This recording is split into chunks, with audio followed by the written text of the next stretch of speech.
Let's hear from the coach. This is Behind the Beard with Bobby Smirniotis, Forge FC head coach and sporting director. Now, the woman who takes us there, here's Mackenzie Barwell on the Forge Audio Network. Here we go. Best is somehow my son had one of these on Sunday. A microphone? Like the foam? Maybe it was the foam, but he had it on top of something. Oh, really? I think Nico brought down the microphone to the thing.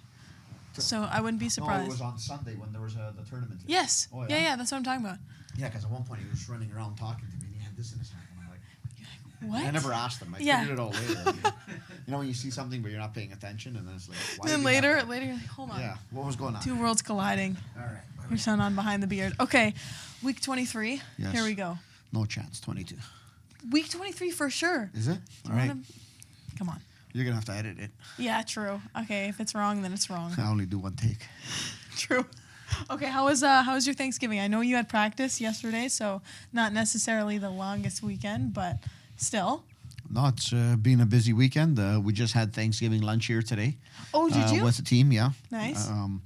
With the Ticats being off yesterday, we pushed everything today, so I guess they can make all the turkeys for okay. everyone all at Yeah, once. Fair enough. So that was very good. And on Sunday, I was here at Tim Hortons Field for most of the day. There was a Forge FC festival with young teams taking part in a little tournament. A lot of local clubs that we work with. That was a great event. Yeah. So I was out there watching a lot of those matches. So Your son I've doing a sideline interview yeah, for some reason? my son apparently had one of these microphones on his hand, and my oldest son was taking part in the event too. Yeah, nice. So it was a nice day to sit back and watch some action. That's a nice Thanksgiving. Yeah. Not bad. I heard a rumor you don't like turkey. Is that a real thing?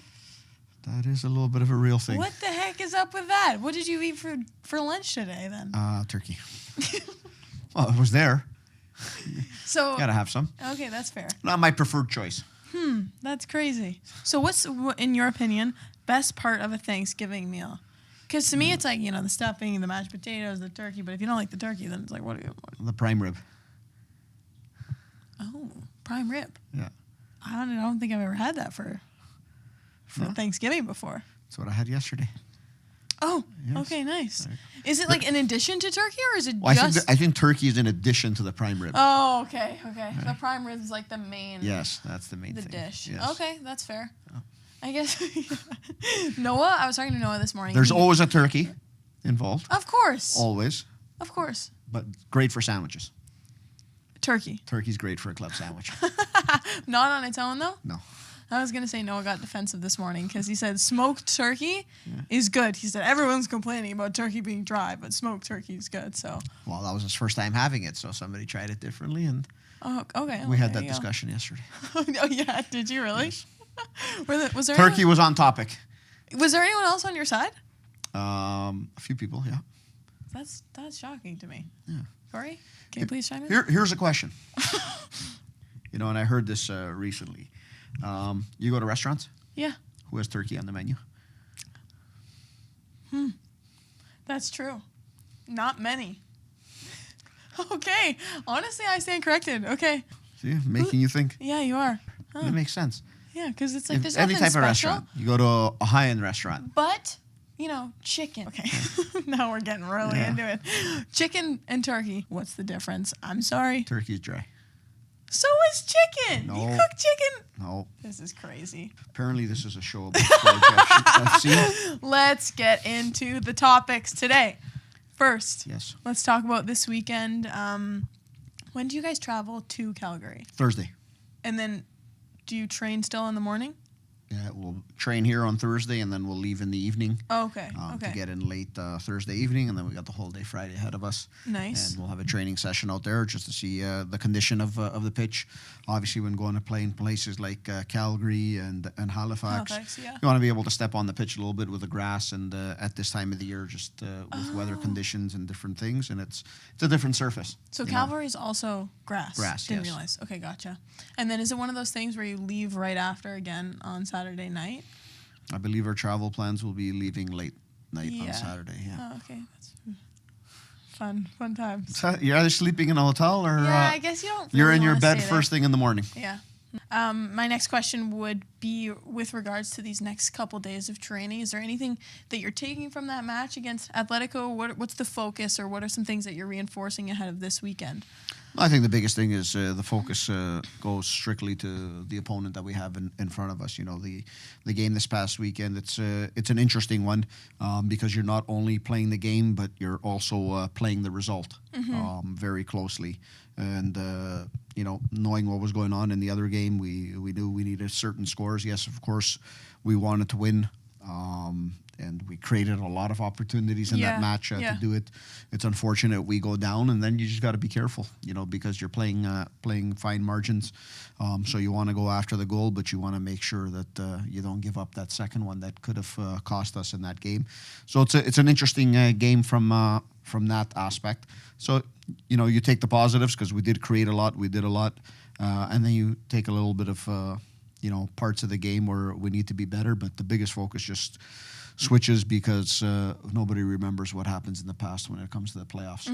It's about one game at a time here, and we've got a big one in front of us on Saturday, and if we can go in there and take care of business, we set ourselves up very well once again. Tough task, like always. Doesn't matter who you play in a playoff game because everyone knows what's on the line. Yep. It doesn't make a difference where you've finished in the standings and so on. This is about 90 minutes of football. Like you said, it doesn't matter who you're playing. I think that's been a common theme in talking about former and upcoming matchups. One of the biggest points of emphasis being not necessarily focusing so much on the opponent and more so yourselves, your style of play, each player honing in on what they're good at, putting their weaknesses in their pockets and zipping them up. So I wanted You've been paying attention. I've been there listening, we go. all right? I have. 23 weeks. Finally, something stuck, right? Okay, so a question for you, I guess, now at this point in the season, having gotten this far, and what's the process like in terms of mending the team together in a way with different players with different technical abilities and personalities? What's the process like to kind of make it a cohesive? Does that make sense? The cohesiveness of the group? Yeah, obviously it's by not changing a lot week to week. That allows the group to be always cohesive. It allows each and every player is always involved. Like everyone in a training session, which makes them as prepared as possible, always to compete in a game. Because the one thing we haven't had this year a lot in comparison to the past years is a lot of stability in the lineup. There's been a lot of, whether it's little injuries, a couple of long-term injuries, national team call-ups. We've been hit with a little bit of a bug lately with guys missing out on days of training. So it's been a strange not only season, but a strange last 2 months that we've had. So you got to keep everyone as prepared as possible. Not changing things week from week makes it very easy for players just to step in and out, and you're able to get the best from them. And we see that week in, week out with the guys, asking players to step in maybe after not having played a couple of weeks or in a couple of games, and they come in, slot into the lineup, and do an excellent job. And I think that's what you need.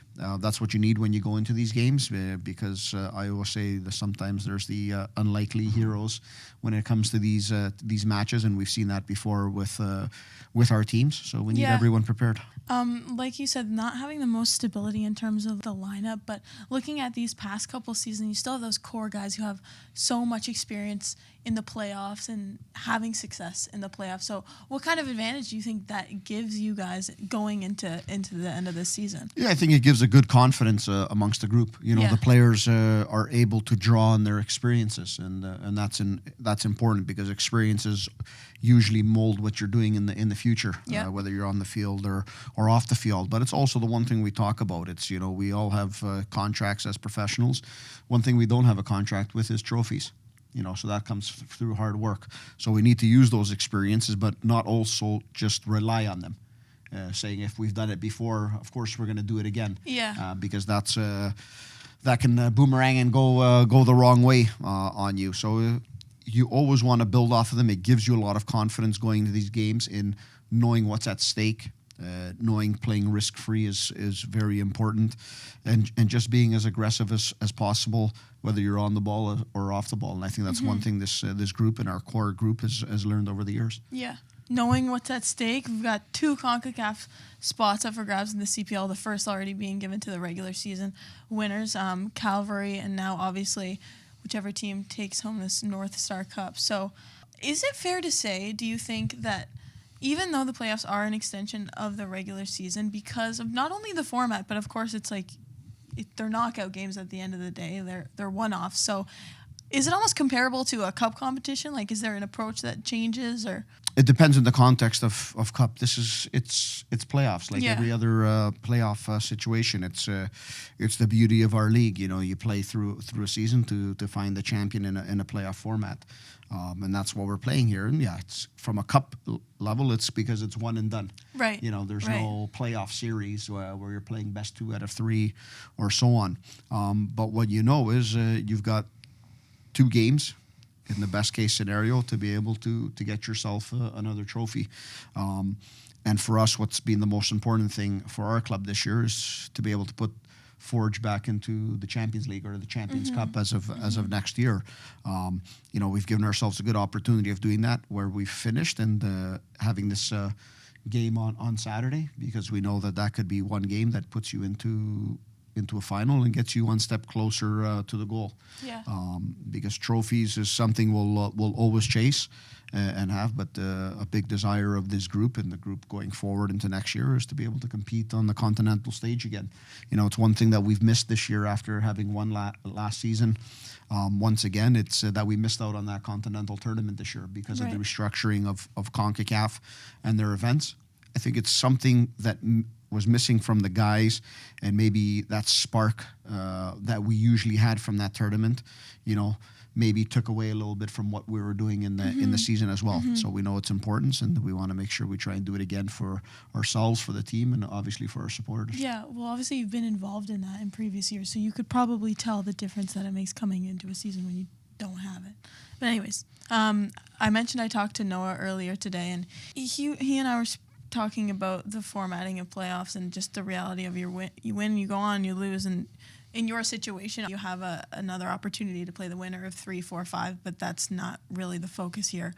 What does it take to be successful in these kinds of situations? Because obviously you're 4 for 4 so far in terms of CPL finals. Focus and concentration.